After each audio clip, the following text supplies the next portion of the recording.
తెలంగాణ రాష్ట్రంలోని IKP VOA ఉద్యోగాలకు సంబంధించి సార్ గత 18 సంవత్సరాలుగా వాళ్ళు ఉద్యోగాలు చేస్తారు సార్. మన గ్రామ మహిళా సంఘాలను బలోపేతం చేయడం కోసము, సమన్వయం చేయడం కోసం. కానీ వాళ్ళకి ఇస్తున్నటువంటి కనీస వేతనం 3,900 మాత్రమే.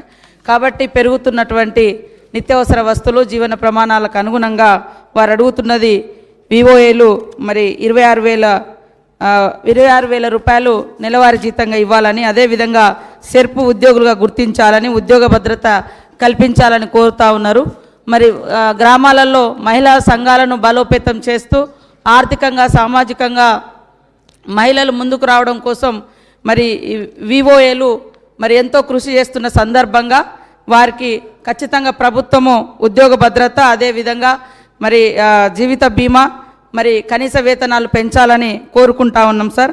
అదేవిధంగా గ్రామ పంచాయతీ ఉద్యోగులు కూడా, ఇది కూడా మా దయన్న రాష్ట్ర మంత్రి వర్యులదే, అవార్డులు అనేకం వస్తున్నాయి, గ్రామాలలో పనిచేస్తున్నారని. కానీ వాళ్ళ కష్టాలు మనం చూడాల్సినటువంటి అవసరం ఉంది సార్. దాదాపుగా నెల రోజుల నుంచి వాళ్ళు ధర్నాలు, దీక్షలు చేస్తున్నారు.